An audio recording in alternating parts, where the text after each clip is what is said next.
Assalamualaikum warahmatullahi wabarakatuh. Halo teman-teman semua, apa kabar? Sehat selalu ya kita semua.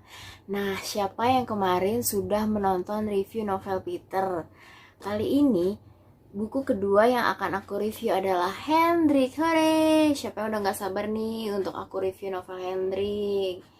Untuk terlebih dahulu, sebelum kita membedah isi buku tentang Hendrik, kita akan mengidentitas terlebih dahulu buku Hendrik ini ya.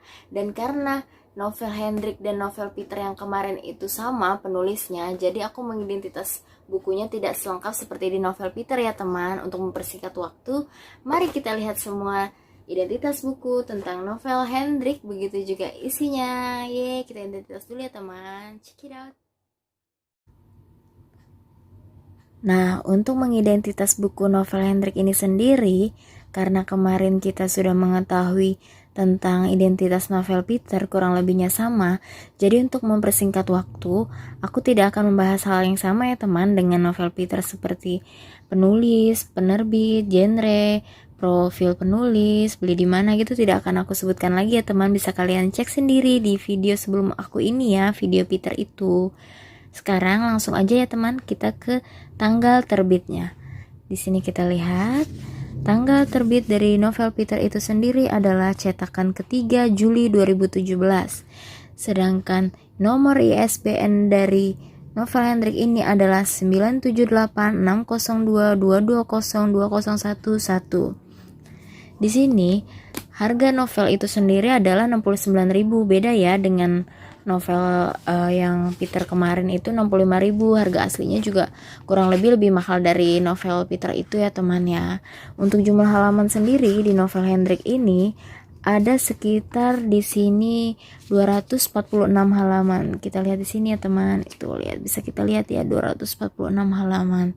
Sinopsisnya sendiri itu adalah dikisahkan di sini tentang seorang anak bernama Hendrik dari ibu kelahiran Prancis bernama Nina dan ayah keturunan kelahiran Nederland bernama Jeremy. Di sini Hendrik adalah anak yang sangat tampan dan juga cerdas. Di sekolahnya dia sangat pintar, tetapi dia mempunyai sifat-sifat yang lumayan kurang baik ya teman, seperti pemarah, egois, maupun dia sangat manja. Di sini diceritakan tentang Risa yang melewati lorong waktu ketika Risa memaksanya untuk menunjukkan masa hidupnya dulu awal sehingga sekarang ini, dan awalnya Hendrik enggan mempersilahkan masuk untuk si Risa ini ke dalam hidupannya. Terus selalu menghindar jika ditanya tentang masa lalunya. Anaknya si Hendrik ini sangat misterius ya teman ya.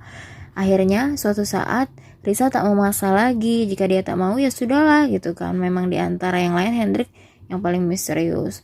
Tapi suatu saat Hendrik sendiri tiba-tiba dia datang dan terus bercerita. Sampai semua cerita tersebut membawa Risa ke satu titik sampai tak tahan lagi untuk terus menulis. Ternyata kisahnya jauh lebih buruk daripada yang Risa duga. Memang sih saat membaca buku ini itu sangat menyedihkan sekali.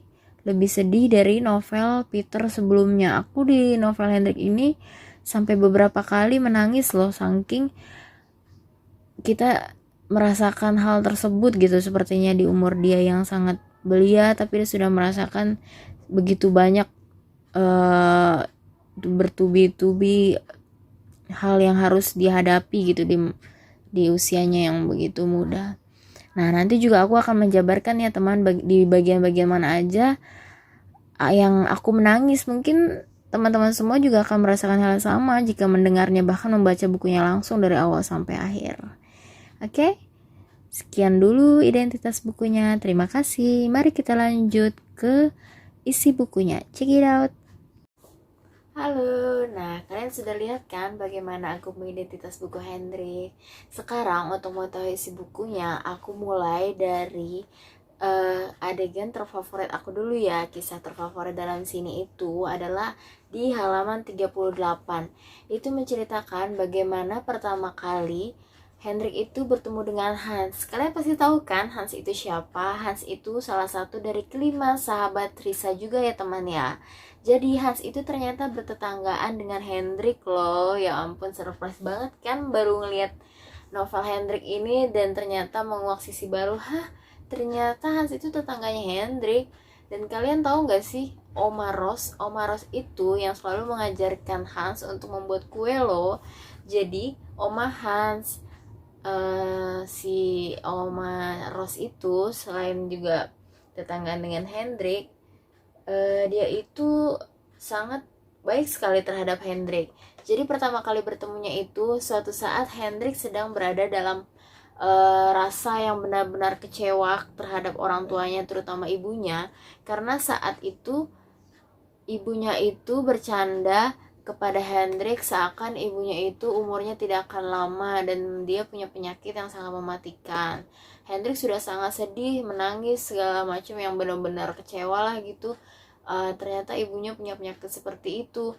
Tetapi tiba-tiba ibunya itu yang bernama Mama Nina, dia tertawa sekeras-kerasnya, jadi mempermainkan Hendrik gitu. Sebenarnya tuh ibunya tidak sakit gitu, hanya ingin membuat Hendrik merasa khawatir aja gitu. Dari situ Hendrik mulai marah terhadap Mama Nina sampai dia mengurung diri selalu di kamar.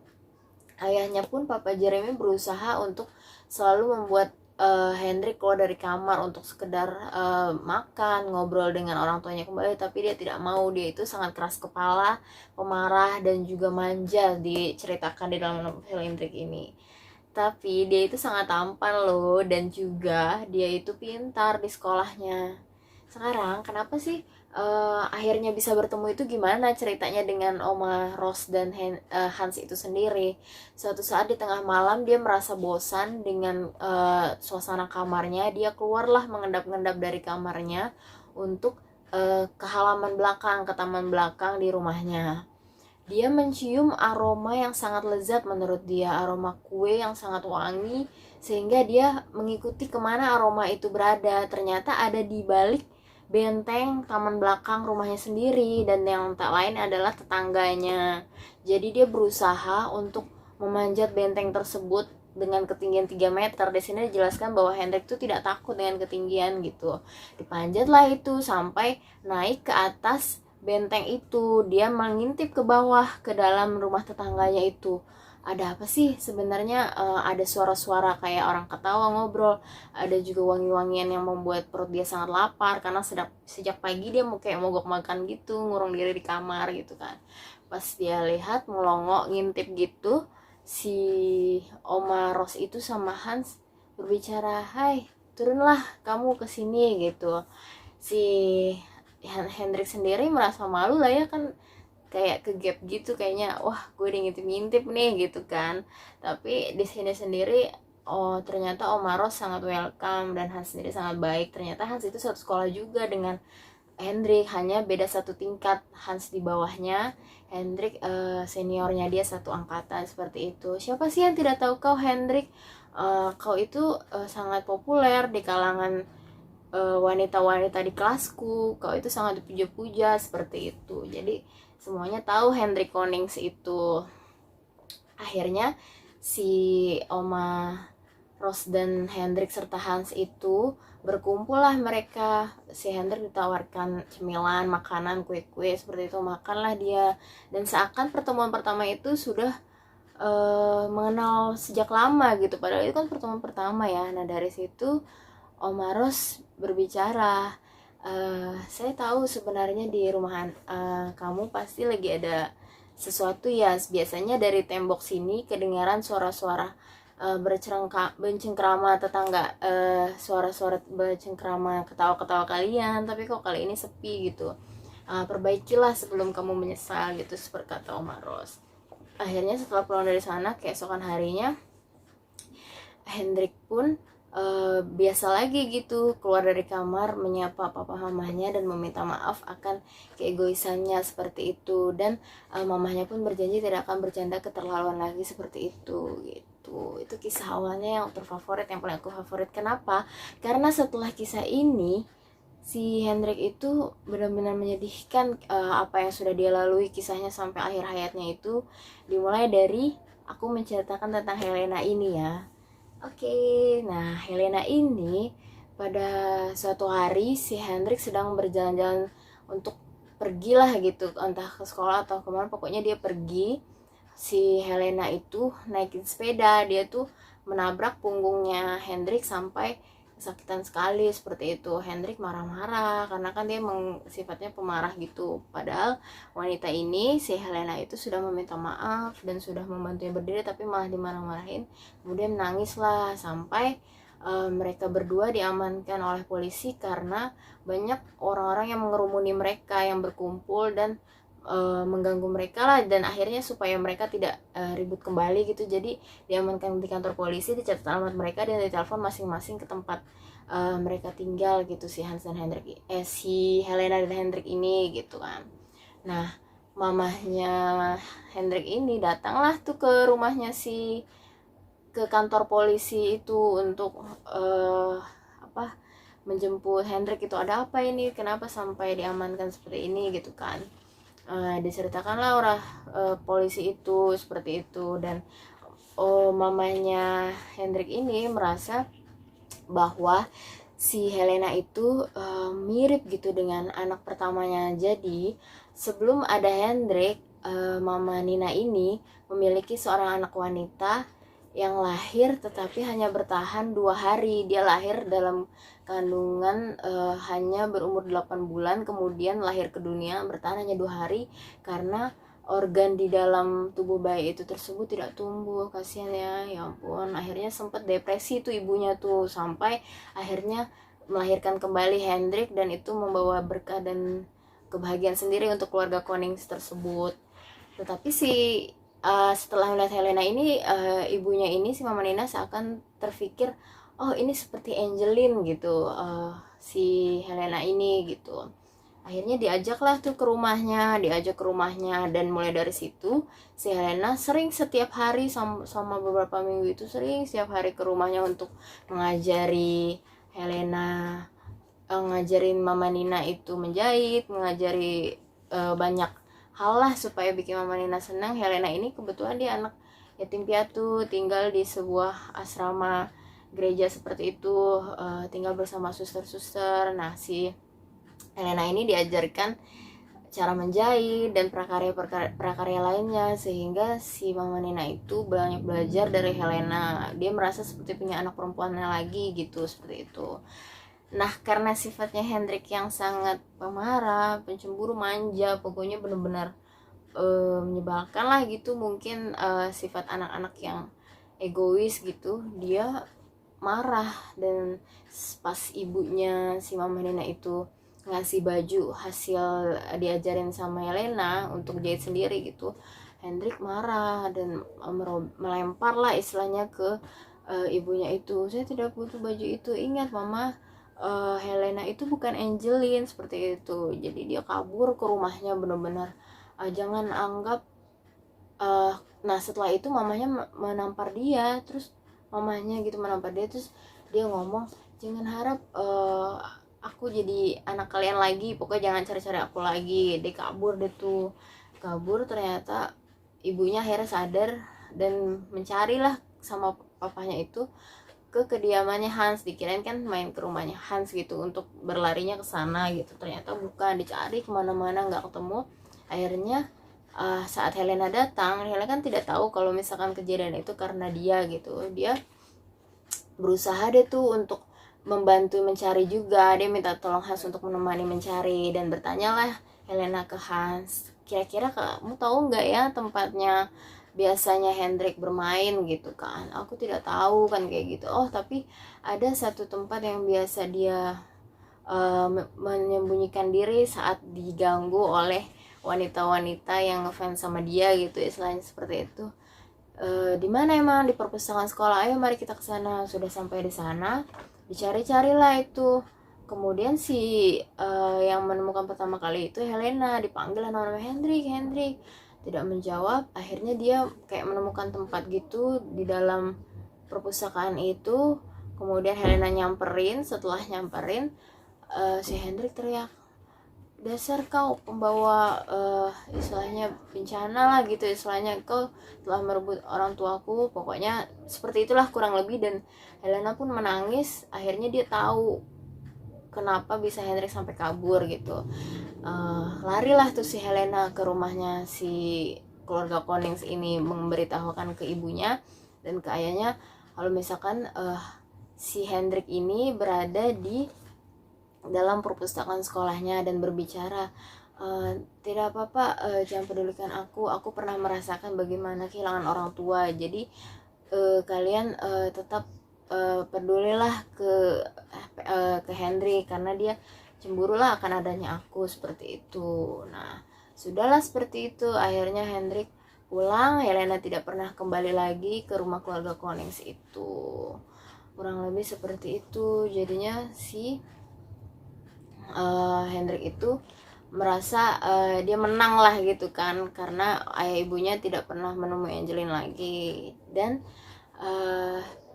dari situ si Hans itu merasa kayak ada yang ganjel gitu. Kenapa sih kok Hendrik kayak gini, perasaan Helena tuh udah baik sama dia gitu kan, tapi kok si Hendrik masih aja bersikap egois seperti itu. Dan suatu saat si Hendrik mengajak Hans pergi, tapi Hans kayak malas-malasan gitu. Terus Hendrik bertanya, kenapa kau, apa salahku, apa kau ada masalah denganku, kenapa kau sepertinya marah gitu-gitu. Terus dia tidak menggubris yang gimana, aku tidak apa-apa seperti itu. Tapi tiba-tiba Hendrik tuh berbicara seakan ini pokoknya marah-marah lah gitu. Dia, dasar kau Hans, anak manja, kau selalu berlindung di balik ketiak Oma Rose gitu, apa namanya, sakit hati lah si Hans itu. Kata Hans gini, kau tidak mengetahui tentang kehidupanku, kau tapi berbicara seakan kau tahu semuanya gitu. Udah tuh dari situ mulai renggang hubungan mereka. Nah, si mamahnya itu merasa ada yang ganjil, mamah Ninanya itu. Akhirnya dia bekerja sama dengan Oma Rose untuk mempersatukan Hans dan Hendrik kembali. Mempersatukannya itu diajak ke perkebunan milik pengusaha di Bandung. Dan yang jadi ayahnya Hendrik ini dia kayak ilmuwan gitu, jadi yang mengurus semuanya ayahnya Hendrik. Keluarga Konings ini keluarga terpandang lah di daerah situ gitu istilahnya. Nah, sudah baiklah mereka dari situ. Dia tuh sering pergi jalan-jalan terus sama Hendrik, Hans gitu, sering pokoknya bersahabat sekali gitu, kemana-mana bareng, terus kemana-mana selalu sama-sama gitu kan, nggak pernah dipisahkan gitu. Sampai suatu saat malamnya setelah dari perkebunan itu dia jalan-jalan, kan Hendrik sangat merengek ingin jalan-jalan gitu bersama ayah, ibu, dan Hans itu gitu kan. Ayahnya itu kayak berbicara, selalu bercanda, selalu benar-benar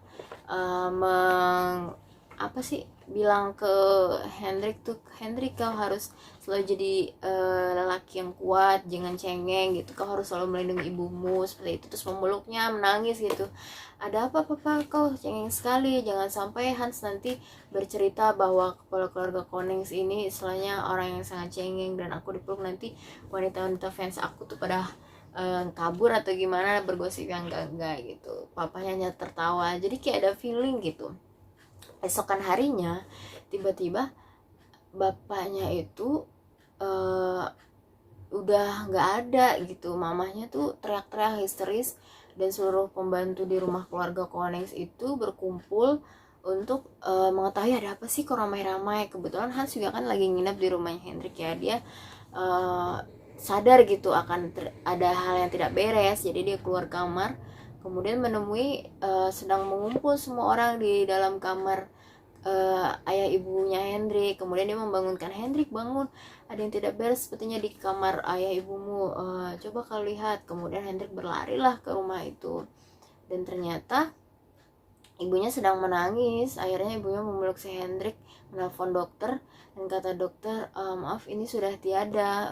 Tiadanya pun sebelum dokter itu datang. Akhirnya dari situlah depresi ibunya, katanya sih penyakit, kena serangan jantung gitu. Ibunya depresi, memakamkan suaminya Jeremy Konings itu di taman belakang rumahnya.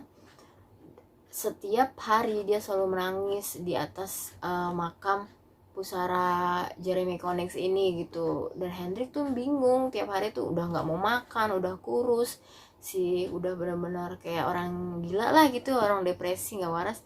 Hendrik kan iba ngeliat ibu seperti itu, kasihan gitu, merasa sedih juga. Akhirnya dia mencoba untuk membujuk ibunya, teringat pesannya si siapa ayahnya itu kan, teringat pesan ayahnya kalau misalkan kamu harus selalu menjaga ibumu seperti itu gitu kan. Setelah dia sudah teringat seperti itu, dia menyamperin ibunya untuk bilang, ayo mama masuk ke dalam gitu, istilahnya kita istirahat, mau makan apa biar aku bikinkan sesuatu. Tidak usah, mamanya itu tuh kayak depresi gitu dan menganggap Hendrik itu bukan anaknya, bahkan Hendrik itu penyebab dari kematian kedua orang tuanya, maksudku kematian dari suaminya si Jeremy Connings ini dan kematian dari ayahnya si Hendrik Jeremy Connings ini. Kok sampai begitu ya, maksudnya tuh sampai depresinya tuh saking kehilangan gara-gara kau ini anak manja, kau selalu ingin pergi-pergi jalan-jalan terus, kami selalu mengikuti keinginanmu ya, seperti itu istilahnya. Sampai ayahmu itu sakit lah gitu, kecapean dan mengenai serangan jantung, seperti menyalahkan semua tentang si Hendrik, bahwa kematiannya karena Hendrik gitu, kematian ayahnya, kematian suaminya si Jeremy Connings itu. Akhirnya si Hendrik itu berbicara kepada si Hans, bagaimana ya caranya untuk agar ibuku tuh kembali lagi seperti dulu gitu. Terus akhirnya Hendrik punya ide gitu, bagaimana kalau aku mendatangkan Helena kembali, sepertinya dia bisa membantu ibuku untuk kembali seperti semula. Kau tahu tidak di mana Helena, bisa tolong bantu cari aku.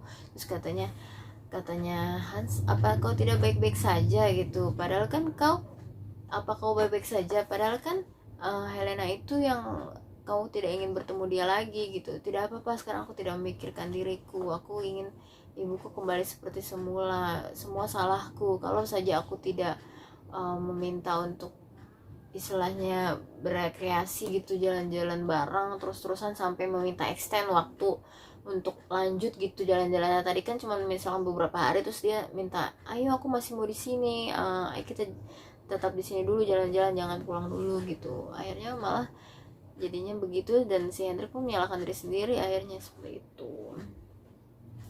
Nah setelah itu kemudian dicarilah tuh Helena ke rumahnya, di kemana-mana tuh nggak ketemu gitu, kita nggak tahu alamat dari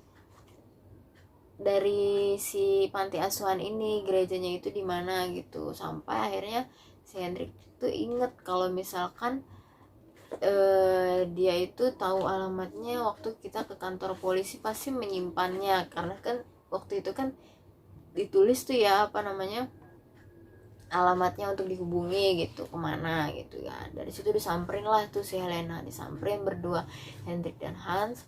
Kemudian bertemulah dengan seorang suster, Irene namanya. Ditanyalah si Hendrik ini dengan suster, ada keperluan apa kalian kemari, belum pernah ada pengunjung istilahnya anak laki-laki ke sini, karena di sini khusus asrama wanita, katanya Suster Irene gitu. Aku mencari Helena. Kenapa kau mencari Helena? Kata Suster Irene. Kata Hendrik, dia bilang, aku mencari Helena karena ingin mengabarkan berita duka. Nah ternyata si Helena itu ada di balik tubuh suster itu. Langsunglah teriak, berita duka apa Hendrik? Siapa yang berduka? Seperti itu kan. Ayahku Helena, Jeremy Connings setelah meninggal, dan ibuku sekarang ini sedang mengalami depresi yang benar-benar istilahnya menyedihkan lah gitu. Jadi kurus, nggak mau makan, jadi benar-benar berantakan kondisinya, udah nggak mau beraktivitas kembali seperti itu. Akhirnya si Suster Irene mengizinkan Helena untuk menemui keluarga Connings itu lagi, menginap selama sampai si mama Nina ini sembuh lah gitu istilahnya. Akhirnya dibawalah ke rumah itu si Helena. bersama Hendrik. Sesampainya dibawa ke rumah, ternyata si Helena itu tuh tetap masih dianggap Angelin sama Mama Nina itu. Mama Nina sampai ngomong gini, "Oh Angelin, kau datang untuk menjemputku ya, ayo kita akan berkumpul kembali dengan Papa Jeremy," katanya gitu kan. Terus saat dibilang, "Bu, aku bukan Angelin, aku Helena," tapi ibu itu tetap Mama Nina itu tetap nggak mau peduli. "Oh, kau Angelinku, kalau kau tidak bisa membawaku pergi, menginaplah kau di sini, tinggal bersamaku," seperti itu. Akhirnya ya mereka menginaplah tuh di sana, di rumahnya keluarga Konings itu kan, menginap. Terus kemudian dari situ tuh ibunya makin menjadi seakan tuh si Henry bukan anaknya, jadi anaknya hanya si Angelin itu. Banyaklah kejadian-kejadian yang menyedihkan sampai akhirnya si Mama Nina itu menelantarkan Hendrik sakit parah, sampai akhirnya pun si Hendrik meninggal. Itu tuh sedih banget sih, aku nggak bisa menjabarkannya, benar-benar miris lah, terlalu merinding dengernya tuh, seakan nggak ada mamahnya gitu.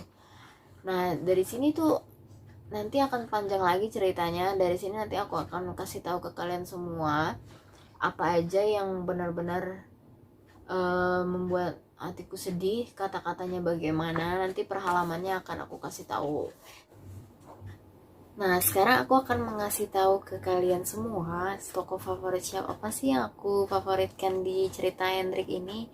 Di sini aku sangat senang sekali dengan tokohnya Hans ya, karena Hans itu sangat setia kawan sekali gitu sama si Hendrik. Dari benar-benar si Hendrik ini senang gitu, susah, dan benar-benar si Hendrik sampai terpuruk dengan kondisi mamanya yang seperti itu, ayahnya meninggal gitu kan, tapi dia selalu ada. Bahkan sampai ajalnya pun si Hendrik itu ditemani selalu oleh Hans. Terakhirnya itu tetap selalu ada Hans di sisinya gitu. Salah satu skin favoritku di sini antara Hans dan Hendrik adalah ada di halaman 124-125 ketika Hans berbicara kepada Hendrik seperti ini. "Satu-satunya rasa bersalah yang boleh kau pikirkan adalah rasa bersalah karena tak menghargai dirimu sendiri atas segala hal yang terjadi di dalam hidupmu." Hans ketika itu sangat benar-benar marah. Karena apa? Hendrik tuh selalu sibuk membenci dirinya sendiri, seakan tak becus menjaga papa gitu. Seharusnya saat itu aku tak merengek minta waktu libur lebih panjang gitu. Kalau aku tak meminta, mungkin papa tak akan mati sia-sia seperti itu hanya karena diriku, gumam si Hendrik berbicara seperti itu kepada Hans. Akhirnya Hans marah dan berbicara seperti itulah gitu. Nah di sini aku mau kasih tahu ya untuk halaman-halaman berapa aja sih yang kira-kiranya tuh kata-katanya selalu bikin sedih gitu. Ininya nih di halaman 130 ada. Di halaman 130 itu menceritakan bagaimana istilahnya Mama Nina tuh sudah tidak menganggap si Hendrik itu seorang anak gitu. Bahkan Mama Hendrik itu selalu istilahnya berbicara gini, "Pergi, tinggalkan aku." Wanita itu berteriak-teriak tanpa terkontrol. "Sudah ku bilang jangan ganggu aku. Kau tak perlu menjagaku, menjaga dirimu sendiri saja kau tak becus. Jika bukan gara-gara kau yang meminta untuk berlibur lebih lama, atau jika bukan karena kau yang terus main-main di perkebunan, mungkin suamiku tidak akan mati karena kelelahan." Seperti itu mamanya Hans tuh mamanya Hendrik sampai berbicara seperti itu kepada Hendrik. Dan ngerasa tuh si Hendrik itu ngerasa rumah keluarganya itu seakan isinya tak lagi sama gitu, seperti itu. Kemudian ada lagi di halaman 139 ya di sini. Pada saat si Helena itu kembali ke rumah keluarga Konings beranggapan bahwa Helena itu adalah anaknya gitu. Mamanya itu benar-benar beranggapan bahwa Helena itu si Angelin gitu. Si Nina sampai bilang gini, "Jangan sentuh aku, menjauh dariku." Lagi-lagi dia membentak Hendrik kan seperti itu. Pokoknya kau datang untuk menjemput mama, bawa mama pergi nak, bawa mama menemui papa, cepat bawa mama pergi. Jadi tuh seakan si Helena itu tuh anaknya, seperti yang tadi aku bilang sebelumnya, ada kata-kata gini, jika tak bisa membawaku pergi sekarang, tinggallah di sini bersamaku Angelin sayang, jangan tinggalkan mama. Nina kembali meracau. Jadi tuh bener-bener nganggep Helena itu anaknya, dan Hendrik tuh hanya orang yang numpang tinggal di rumahnya, dianggap bukan siapa-siapa, bahkan dianggap pembawa malapetaka gitu yang suaminya meninggal. Kemudian ada lagi di halaman 142 143 ya. Pada saat di sini si ini dia tidak menganggap si Hendrik anak lelakinya gitu. Dia bilang gini, di 142 ini dia berbicara, seandainya aku tak melahirkan anak lelaki itu, mungkin suamiku tak akan mati dan kita akan hidup bahagia bertiga selamanya, Angelin. Jadi suatu hari tuh ada utusan sekolahnya tuh datang ke rumah. Kenapa sih Hendrik kok nggak masuk sekolah gitu kan? Terus dibukakan pintu dengan sangat ketus, si Nina berbicara seperti ini, tak ada yang namanya Hendrik di rumah ini, aku tak punya anak laki-laki. Bagaimana sih perasaannya, ya ampun, sedih banget ya Allah. Ini terus ada lagi ya di sini di halaman 146. Suatu saat si mamanya itu menampar Hendrik hingga terpental jauh loh, gara-gara si Helena itu kan khawatir ya dengan keadaan Hendrik gitu. Dia merasa bersalah telah menempati posisi Hendrik di keluarga Konings itu gitu. Harusnya kan Hendrik yang disayang seperti itu ya, tapi Helena meminta maaf datang ke kamarnya, padahal si Hendrik sudah bilang, kau jangan kemari karena takutnya mamaku nanti melihat, nanti dia tidak suka melihatmu bersamaku gitu. Terus mamanya sampai berbicara gini, mulai detik ini jangan pernah lagi menampakkan batang hidungmu di depanku ataupun di depan Angela, ingat itu atau aku akan membunuhmu. Coba bayangin, sedih gak sih? Sampai ibunya tuh ngomong kayak gitu, istilahnya tuh saking depresinya, saking gak ngenalin anak sendiri gitu. Helena kan jadi merasa tambah bersalah lah ya, nggak enak gitu. Banyak lah di sini kata-kata yang memang membuat kita nggak nyangka lah gitu, sedih banget. Terus ada lagi di halaman 149. Saat itu si Hendrik tuh udah jatuh sakit parah ya, dia tuh selalu mengharapkan kehadiran mamanya gitu, tapi kan nggak peduli ya. Akhirnya nggak ada yang ngerawat di rumah keluarga Hendrik itu, nggak ada yang ngerawat si Hendrik saat sakit. Akhirnya Om Maros tuh ngerasa kasihan, dibawalah si Hendrik itu ke dalam rumah Om Maros untuk dirawat gitu. Suatu saat Hendrik ingin pulang, katanya Hans sama Om Marosnya bilang, kau jangan pulang dulu karena kau itu masih sangat terlihat sakit gitu, nanti saja kalau misalkan kau sudah benar-benar sembuh kau boleh kembali. Terus, tidak, aku tidak ingin melihat mama. Akhirnya mereka pun terpaksa berbohong, si Oma Ros sama si Hans ini. Dia berbicara, tadi mamamu sudah kesini, cuman dia tidak bisa membawamu kembali karena takut kamu menularkan penyakitnya ke mama kamu tidak mau kan kalau misalkan mama Nina itu sakit karenamu gitu. Hans akhirnya berbicara seperti itu, dan Hendrik si Hendrik pun merasa, wah benarkah gitu, kau sangat baik Hans, terima kasih, seperti itu kan. Akhirnya berbicara si Hendrik seperti ini, mungkin saat ini rumahku terasa seperti neraka, tapi aku sangat yakin di balik neraka itu ada surga yang menanti kami semua. Sedih banget sih. Di halaman 169 ada seperti itu. Dan ada lagi saat si itunya sakit, si Hendrik sakit, dia itu nggak ada yang ngurus. Pernah dia sebelum sampai Oma Ros itu tahu kalau Hendrik sakit gitu, si Hendrik sempat di belakang rumahnya itu dia ketiduran sampai pagi di atas makam papahnya, dan seakan bermimpi, dan dia berbicara ke papahnya seperti, papa selamat malam, malam ini aku sedang tidak enak badan, Pak. Tubuhku terasa panas, kepalaku pusing, sepertinya aku sakit. Biasanya ada Papa yang menemaniku jika sedang sakit. Malam ini aku ingin tidur di dekatmu, Papa. Aku bisa mengompres kepalaku sendiri dengan lap ini, tak perlu lagi bantuan Papa temani aku gitu. Tuh saat baca dari awal sampai akhirnya itu ada kata-kata yang gini tuh merinding banget, sedih. Mungkin aku saat menceritakannya ini masih terbawa gitu, tapi nggak sampai benar-benar bisa bikin ngeluarin air mata. Tapi tuh saat membacanya runut dari awal sampai akhir tuh, wah nggak terbendung sih. Dari awal sampai akhir banyak banget hal-hal yang sedih, yang kok bisa sih Hendrik sekecil itu kuat gitu. Belum tentu kita semua kuat untuk ngadepin kayak gitu. Terus dia kembali lagi meracau saat dalam mimpinya. Papa, panggilnya pelan. Aku sakit. Panggilnya lagi dengan lebih keras. Jangan tinggalkan aku. Suaranya kembali melemah. Ya ampun. Terus kembali lagi di sini di halaman 186. Saat si Hans itu melihat si Hendrik benar-benar sudah sangat kurus, badannya pun panas tinggi, terus juga menggigil gitu, kayak tulangnya tuh sakit, ketusuk-tusuk katanya seperti itu. Tapi dia selalu mengkhawatirkan mamanya gitu. Aku ingin pulang gitu kan, istilahnya khawatir sama mamanya. Padahal mamanya itu baik-baik saja gitu, karena dia sudah menganggap Helena anaknya kan. Bahkan dia yang sakit pun tetap memperdulikan orang lain gitu, terutama mamanya yang benar-benar sangat disayangi. Tapi mamanya sendiri pun gak peduli karena dia masih belum sadar kalau dia memiliki seorang anak laki-laki bernama Hendrik gitu.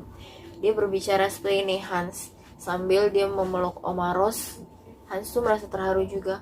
Oma, hidupnya lebih buruk dariku. Aku merindukan kedua orang tuaku yang sudah tiada. Sementara Hendrik merindukan mamanya yang ada, tapi seperti telah tiada. Kebayang gak sih jadi dia? Sedih banget, ya ampun. Kemari dia 186 di sini. Lalu ada lagi di halaman 204. Ini saat si mamahnya Hendrik itu, si Nina, dia dimimpikan oleh suaminya. Jadi sebelum kejadian ini si Helena akhirnya berontak. Dia sudah tidak sanggup lagi gitu mengikuti kegilaan si mama Nina ini, si Mrs. Koning ini. Dia tidak sanggup lagi gitu. Akhirnya dia berbicara tegas, saya ini bukan Angeline, tapi saya ini Helena. Anakmu itu hanya si Hendrik, anak laki-lakimu. Dia sedang membutuhkanmu, tolong kau sadar. Akhirnya si mama Nina itu ngerasa sakit hati karena dia tetap menganggap itu Angeline. Kok Angeline sudah kasar, udah kurang ajar sama saya gitu sebagai ibunya. Akhirnya dia depresi kembali itu saat si Helena berbicara seperti ini. Itu saat hujan lebat, dia ke makam suaminya lagi yang di belakang rumahnya. Dia menangis terus-terus seperti itu. Akhirnya sampai tertidur di sana, dan dia pun dimimpikan oleh suaminya si Papa Jeremy itu. Papa Jeremy itu sampai ngomong gini, dia ngomong seperti ini, dia sedang sangat membutuhkanmu. Bangunlah Nina, bangun dari mimpi-mimpimu tentang Angie. Hendrik tidak bersalah, bukan dia yang menyebabkan aku mati. Jangan sampai kau kehilangan dia sayang. Bangunlah, sadarlah secepatnya. Jangan terus larut dalam mimpi-mimpi tentang masa lalu kita. Masa depanmu sedang kau abaikan, dan dia tengah menderita. Cepat temui dia Nina, aku percaya kau tidak gila. Suami itu masih terus support ya walaupun dalam mimpi. Istrinya tuh bener-bener udah mengabaikan sekali anak dalam keadaan kondisi sakit seperti itu loh. Padahal akhirnya di halaman 214 ini si Mama Nina itu tersadar, dan dia setelah tersadar itu benar-benar lari mencari si Hendrik kemana-mana. Dipikirnya kan ada di rumahnya Oma Hans ya, si Oma Ros itu, tapi ternyata tidak ada. Akhirnya ada yang memberitahunya bahwa dia di rumah sakit. Lari dia ke rumah sakit yang merawat si Hendrik ini. Itu pun dirawatnya juga karena bantuan Oma Ros. Kalau enggak mungkin Hendrik akan lebih cepat lagi untuk tiadanya seperti itu kan. Nah, sampai akhirnya dia melihat Hendrik yang tidak sadarkan diri, dan dia berbicara seperti ini, Tuhan, selamatkanlah dia. Aku rela jika harus menukar nyawaku dengan nyawanya. Tolong bangunkan dia dari tidurnya. Biarkan dia melihatku sebagai ibu yang sangat menyayangi. Tolong kami Tuhan, hanya dia yang aku punya. Ya iyalah, seandainya Hendrik gak ada juga kan, dia benar-benar sendiri, depresi. Lagi pas si Hendriknya ada gitu, malah dianggap pembawa sial lah, dianggap dia yang benar-benar bikin suaminya meninggal kan, kacau gitu. Jadi benar-benar menyedihkan banget.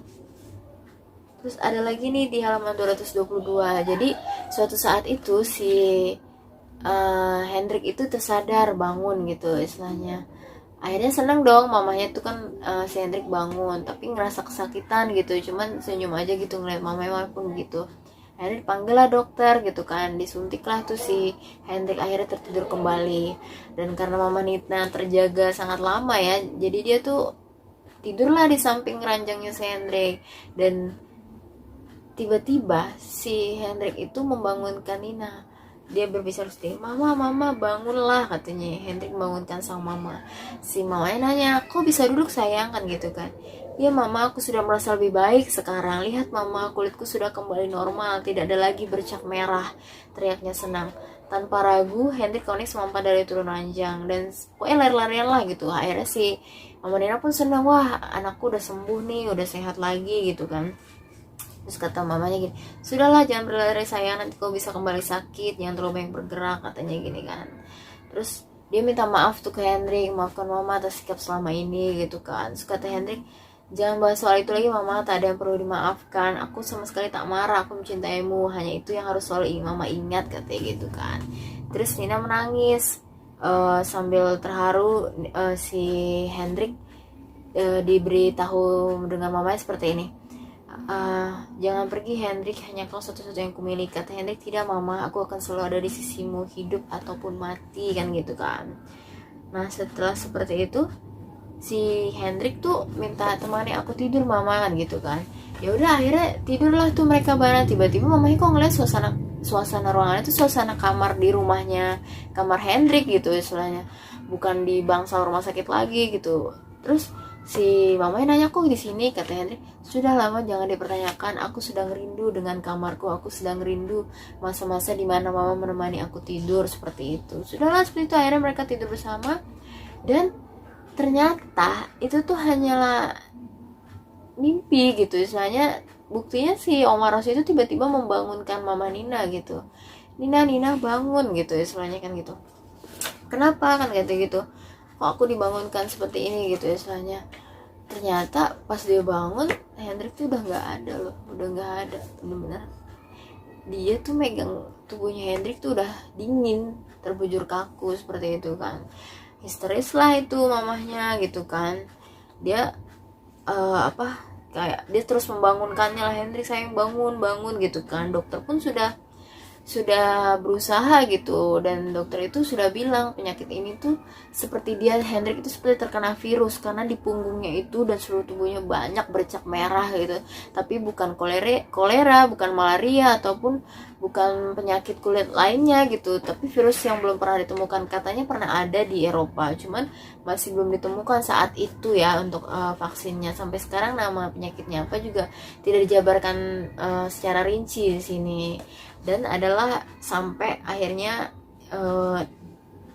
ada pengumuman seperti ini, Hendrik Konings melepas penderitaan akibat penyakit yang menggerogoti tubuh kecilnya. Jasadnya terbujur kaku di atas ranjang tempat dia meregang nyawa. Ada yang aneh dari ekspresi jasad itu. Senyum dan ketenangan di wajah Hendrik membuat setiap orang yang melihatnya merasa heran. Jadi tuh dia kayak, aduh aku tuh merinding, kayak bahagia gitu. Dia tuh udah saat-saat terakhirnya keinginannya untuk bareng mamanya tuh terwujud gitu istilahnya kan. Nah di halaman 230 ini ada pesan untuk Hendrik. Pesan untuk Hendrik itu dia ngomong seperti ini. Aku ada di sana Risa, memperhatikan mama yang tampak terpukul atas kematianku. Dia tidak gila. Aku yang mendatanginya sebelum akhirnya dia sadar bahwa aku telah mati. Aku hanya ingin menunjukkan bahwa aku baik-baik saja, bahkan lebih sehat daripada saat aku hidup. Betapa tersiksanya aku saat itu, merasakan sakit yang tak tertahankan di sekujur tubuhku. Belum lagi saat aku mimisan, rasanya tubuhku ini seperti melayang-layang lemas. Kau harus tahu, aku sangat benci darah, dan aku harus menguatkan diri saat darah mengalir deras dari lubang hidungku. Rasanya seperti akan mati saja, dan memang benar, akhirnya aku mati juga. Aku lelah mengatakan seandainya. Rasanya seperti banyak kesempatan untukku waktu itu. Padahal nyatanya tidak. Kenyataan terkadang tidak sesuai dengan keinginan, bukan? Yah, kata-kata itu kukutip dari William. Beruntung aku bertemu dengan Will, Peter, Jensen, dan tentu saja Hans. Sayang sekali aku tidak menyangka kalau Hans akan cepat-cepat bertemu denganku. Kupikir dia akan mati saat tua seperti Helena. Tapi Hans menyusulku tak lama setelah aku mati. Risa, kau mau tahu apa yang terjadi pada mama? Tolong jangan mungkit-mungkit lagi soal ini di depanku. Berjanjilah. Sesungguhnya aku mulai paham kenapa kami tak juga bertemu meski sama-sama saling mati. Aku ingin menunggunya meski tanpa harapan. Aku ingin benar-benar pulang, tapi entah kapan. Masih ada keinginan untuk menemukan mama dan berkumpul kembali bersama papa kelak. Hendrik. Jadi itu pesan terakhirnya Hendrik loh ke Risa saat mengakhiri ceritanya. Itu tuh benar-benar menyedihkan sekali. Dan kalian tahu akhir dari keluarga Konex itu apa? Jadi di halaman 239 itu, di sini ada pesan dari mamanya Hendrik yang kembali depresi lagi ya setelah ditinggal Hendrik meninggal. Sebelumnya kan suaminya meninggal, sekarang anaknya pun meninggal. Hendrik, dia berbicara sebenarnya, aku akan bertemu anak dan suamiku, tunggu aku pulang. Apa dong yang dia lakukan? Dia mengakhiri hidupnya dengan cara bergantung diri. Dan dia sebelum mengakhiri hidupnya itu, dia berbicara kepada pembantu-pembantunya di situ untuk, aku ingin mandi, aku ingin makan, aku ingin merapikan diri bersih gitu kan. Kau bantu aku yang mempersiapkan semuanya. Sebelumnya itu dia jadi kayak pamitan dulu loh ke pembantu-pembantunya semua. Jadi dia tuh disiapkan makan seperti yang Hendrik senang, kayak roti isi gitu, terus sama susu hangat. Makanlah dia ngobrol-ngobrol sama pembantunya, dan suasana rumah itu kembali hangat lagi. Padahal saat itu tuh hujan turun sangat deras, tapi dia meminta seluruh ruangan lampu dinyalakan terang. Tadinya tuh pas saat Hendrik meninggal dia ingin mengurung diri, dimatikan lampu semuanya, tapi kali ini dia ingin seluruh lampunya terang gitu istilahnya. Terus setelah makan, dia udah mandi, udah siap-siap, dia berbicara seperti yang tadi aku bilang, aku akan bertemu anak dan suamiku, tunggu aku pulang. Itu pun tapi dia tidak berbicara ke pembantu-pembantunya. Dan sudah jam sekitar 11 malam ke atas, dia berbicara kepada mereka, sudah saatnya aku tidur, kata gitu. Katanya, baiklah nyonya, silakan istirahat gitu kan. Besok paginya ternyata pembantunya itu menemukan nyonya Nina ini sudah tergantung di atas plafon kamarnya dengan wajah yang sudah biru. Pokoknya itu akhirnya jadi seperti itu, dia menyusul anak dan suaminya tapi dengan keadaan yang tragis. Sedih banget gak sih ceritanya akhirnya sih gitu. Ya ampun, aku tuh gak kebayang sih, ini tuh gaya penulisan Risa tuh sangat-sangat mudah dipahami ya, sehingga pembaca tuh benar-benar merasuk banget ke dalam cerita ini, mengaduk-aduk emosi kita, bagaimana kita ngerasain sedihnya, sakitnya saat Hendrik sakit, marah, pokoknya itu semua tuh campur aduk menjadi satu, benar-benar kita ngerasain semuanya. Bahkan sampai dibuat menangis loh kita yang membacanya itu tuh benar-benar sedih. Settingnya sendiri di sini tuh dia di Hindia Belanda ya, Indonesia, cuman ada di Nederland juga tempat kelahiran papahnya, kemudian di Prancis, di kota Keizersberg untuk dalam Prancis gitulah pokoknya ya, sama di Hindia Belanda di Bandung sendiri seperti itu. Kalau alurnya sendiri itu seperti biasa lah ya, berpindah-pindah dari masa lalu ke masa sekarang begitu terus, tapi tidak membuat membingung pembaca sih, tetap jelas semuanya benar-benar. Terus endingnya sih di sini sad ending ya, sangat menyedihkan ceritanya. Gimana papa mama Hendrik meninggal akhirnya dari keluarga Koning ini, benar-benar jauh lebih sedih dari Peter. Menurutku ini menyedihkannya banget sampai nangis berkali-kali loh. Ratingnya ini tuh kalau kemarin Peter 9/10, ini sih 10+ kali ya. Karena benar-benar ngaduk emosi pembaca banget sih. Rekomen banget buat dibeli semua umur, terutama remaja-remaja yang suka cerita fiksi yang diambil dari kisah nyata Risa Saraswati sendiri. Benar-benar bagus sih, nggak nyesel sih bacanya pokoknya.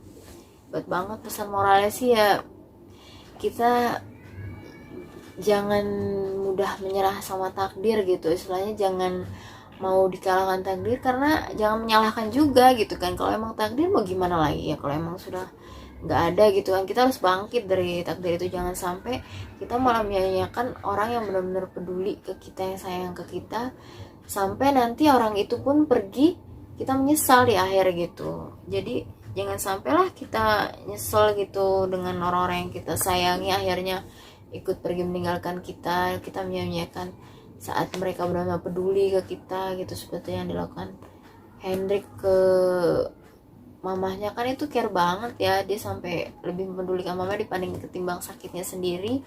Tapi mamanya itu kan seakan sudah menyiapkan Hendrik karena dia terlalu terpuruk akan kematian suaminya. Seperti itu sih pesan moralnya. Jadi wajib sih kalian beli, wajib baca. Mungkin ini tuh lebih panjang ya ceritanya, lebih tebal juga bukunya dari yang Peter, jadi aku nggak bisa spoilerin semuanya, tapi itu rincian inti-intinya sudah aku kasih tahu semua ya teman ya. Jadi kalian harus banget sih wajib beli ini yang asli ya, yang asli, yang ininya Timbul, covernya Timbul. Kalian harus menghargai penulisnya juga. Kemudian juga abis ini aku akan bahas cerita tentang Hans ya, karena abis Hendrik ini nyambung banget sih ke Hans, teman masa kecilnya itu. Terima kasih ya teman-teman sudah menonton video aku ini. Jangan lupa kalian subscribe, komen, dan like. Dah.